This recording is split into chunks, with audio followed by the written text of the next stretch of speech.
Драги ученици, добар ден! Добре дојдовте на нашиот видео час по предметот Општество, наменет за учениците од трето одделение. На овој час по Општество, ние заеднички ќе ги прошириме веќе стекнатите знаења за сообраќајни знаци, но и ќе научиме нешто повеќе за нив. Се надевам дека часот ќе биде интересен и забавен, а исто така и едукативен за вас. По завршувањето на овој час, вие ќе треба да ги разликувате видовите сообраќајни знаци, да ги знаете и да ги почитувате основните сообраќајни правила и правилно и културно да се однесувате како учесници во сообраќајот. Најнапред ќе ви раскажам една кратка приказна за преселбата на Бојан и Мија. Бојан и Мија се братче и сестриче кои што се на возраст од 8 години и живеат во едно многу живописно село далеку од градскиот метеж. Нивниот живот во селото е среќен и безгрижен. Училиштето во кое што учат се наоѓа близу до нивната куќа, па така патот од дома до училиште им е сосема безбеден. Но еден ден се смени кога нивните родители решија да се преселат во еден многу голем град. Како навлегуваа во градот, така внимателно почнаа да ги наблюдуваат големите згради, широките булевари, големиот број возила, крстосниците, сообраќајните знаци, семафорите и се што ќе им излезеше пред очи. Веднаш во нивните главчиња почнаа да се појавуваат еден куп прашалници. Како и каде да ја поминеме улицата? А каде да возиме велосипед? А кога семафорот ќе ни каже дека можеме да ја преминеме улицата? А како безбедно да стигнеме до училиште? И уште многу други прашања се врткаа во нивните мали главчиња. А дали вие ученици знаете каде ги најде одговорите на сите овие поставени прашања? Токму така, во новото училиште со новата наставничка на часот по Општество, тие учеа за сообраќајни знаци. И ние денес заедно со Бојан и Мија ќе научиме нешто повеќе за сообраќајните знаци. Најнапред да се потсетиме што беа тоа сообраќајни знаци. Тоа се знаците според кои ние треба да се однесуваме во сообраќајот. Тие ни кажуваат каде можеме да се движиме, ни забрануваат движење, ни известуваат какви опасности може да има на патот и ни известуваат за тоа што и каде се наоѓа. Нивното почитување е задолжително од страна на сите учесници во сообраќајот. И нешто што би требало сите да го знаете е дека тие се исти во целиот свет. Каде и да појдете, во било која држава, секаде ќе ги видите истите знаци и нивното значење секаде е исто. Сега затворете ги очите и замислете како би изгледал светот доколку не би постоеле знаците. Многу чудно и небезбедно би изгледал светот. Кога јас ги затворив моите очи, се беше многу хаотично и навистина е така. Без знаците, светот би бил многу небезбеден.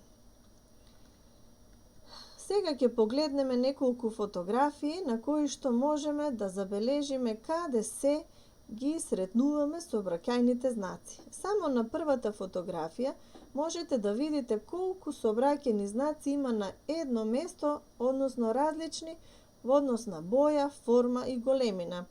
Значи ги гледаме низ населените места во кои што се движиме, ги гледаме на патот кога патуваме кон некое друго населено место, ги сретнуваме пред нашите училишта, ги има дури и кога летуваме покрај некоја плажа, а ги има и во рацете на сообраќаен полицаец. Па според тоа, знаците според нивното значење се поделени на неколку видови. Денес ќе се запознаеме со видовите сообраќајни знаци. Првата група се знаците за забрана. Тие имаат, како што можете да видите, кружна форма и црвена боја. Знаците за опасност, кои што се во црвена боја и триаголна форма, и знаци за известување, сина боја и четириаголна форма. Ќе разгледаме по неколку од знаците од секој вид. Најнапред ќе ги видиме знаците за забрана. Првиот знак кој што го гледате е знакот стоп, кој што е единствениот знак кој што има поразлична форма од останатите, односно осумаголен знак и неговото значење е задолжително запирање. Наредниот знак значи забрането за пешаци.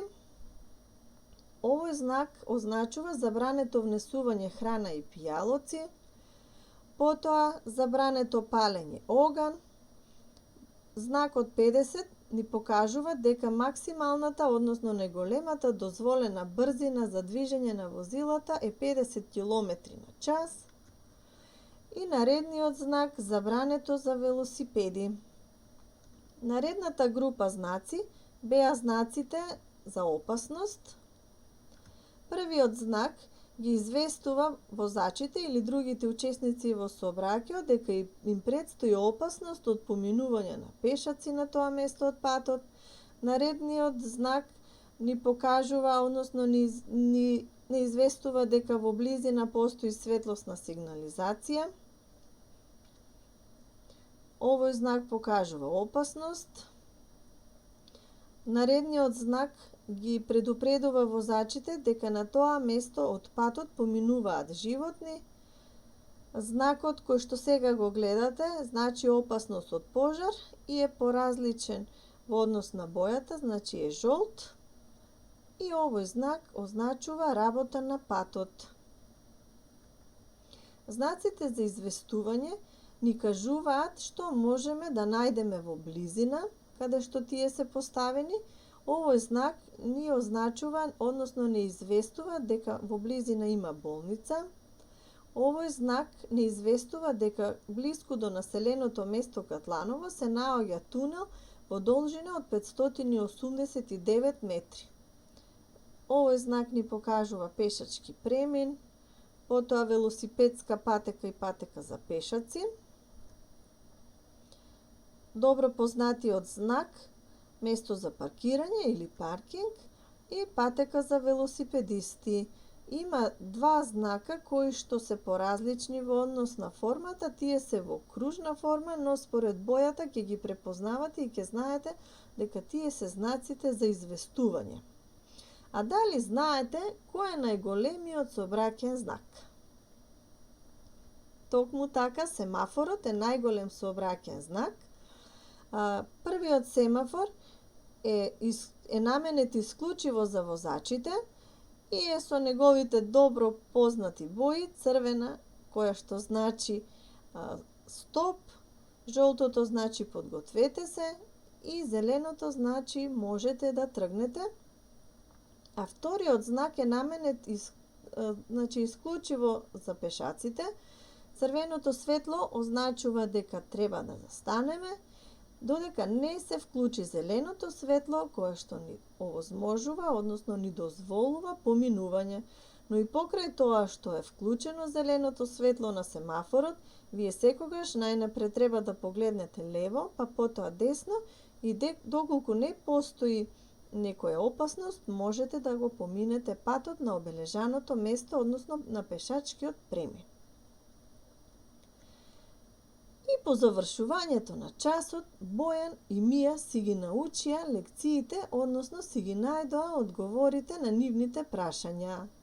Дознаа дека улицата се преминува на пешачки премин, дека велосипед ќе возат само на велосипедска патека, дознаа дека можат да поминат кога ќе свети зеленото светло, а за нивната безбедност, која што зависи од почитувањето на знаците, се задолжени, односно одговорни, исклучиво тие самите. Јас се надевам дека и вие исто така како Бојан и Мија денеска научивте нешто повеќе за знаците, а тоа ќе го дознаеме малку подоцна кога ќе ги провериме тие работи, односно колку сте биле внимателни на часот, според неколку прашања кои што се поврзани со она што претходно го видовте. Сега нешто незадолжително за оние кои што сакаат да знаат повеќе, а тоа е каде е направен првиот семафор. Првиот семафор бил направен во 1886 година во Лондон. Тој не работел самостојно, туку го управувале полициски службеници, но за жал не го применувале долго време. По 40 години луѓето во Америка се обиделе да направат уште еден обид за семафор. Тој семафор наликувал на модерните семафори што ние денес ги знаеме. Од десната страна можете да го видите семафорот кој што бил направен во 1886 година во Лондон. Сега да провериме колку научивме за сообраќајните знаци. Подгответе се за прашањата кои што следуваат и ќе се договориме тоа да го направиме на следниот начин. За секој точен одговор, вие ќе си пресметате по 2 поени, а за секој неточен одговор нема да добиете ниту еден поен. На крајот од квизот ќе кажеме што понатаму со бодовите. Може да започнеме со првото прашање. Знаците во кружна форма се знаци за опасност, известување или забрана. Имате малку време да размислите. Токму така, тие се знаци за забрана. Знаците во триаголна форма се знаци за опасност, известување или забрана. Така е, опасност. Што означува знакот? Дозволено за велосипеди, забрането за велосипеди или продавница за велосипеди. Така е, забрането за велосипеди. Следниот знак означува дозволено за велосипеди и пешаци, забрането за велосипеди и пешаци или деца на патот. Така е, дозволено за велосипеди и пешаци. Што означува следниот знак? Дозволено внесување храна, забрането внесување храна и пијалоци или сендвичарница во близина. Уште 2 поени за сите точни одговори. Забрането внесување храна и пијалоци. Што означува знакот? Опасност од висок напон, временска прогноза или опасност од грмотевици. Опасност од висок напон или струја е точниот одговор на ова прашање. Што означува следниот знак? Пешачки премин, забрането за поминување или опасност од пешаци. Така е, пешачки премин. Што означува знакот кој што го гледате на сликата? Дозволено за поминување, забрана за пешаци или внимание, пешаци на патот. Внимание, пешаци на патот, така е, ово е знак за опасност. Што означува следниот знак? Најголема дозволена брзина е 50 или најмала дозволена брзина е 50. Така е, најголема дозволена брзина е 50 км на час. И сега, пред да ја добиете задачата за домашна работа, ќе ги преброите поените, ќе ги пресметате. И за оние ученици кои што имаат точно одговорено на сите поставени прашања, едно големо браво, биле внимателни на часот и добро ја научиле лекцијата, а за оние ученици кои што неточно одговориле на неколку поставени прашања, ќе имаат задача уште еднаш да го прегледаат видеото и повторно да се потрудат точно да одговорат на сите прашања кои што ги поставивме. Задачата за вас ќе биде следна. Во тетратката по општество напиши ги видовите сообраќајни знаци и нацртај по неколку од секој вид. И уште една креативна задача за вас. За часот по ликовно биди креативен и изработи сообраќајни знаци кои ќе важат за твојот дом и ќе мора сите да ги почитуваат. Постави ги на видно место. Како пример ви дадов еден знак кој што важи и е поставен на видно место во мојот дом, а тоа е забрането играње на компјутер. И на крај, драги дечиња, запомнете го ова. Биди внимателен кога поминуваш улица. Посебно внимавај каде ја поминуваш улицата и биди одговорен, почитувај ги знаците. Драги ученици, јас ви благодарам за вашето внимание и за тоа што ја проследивте презентацијата. Се гледаме некоја наредна прилика.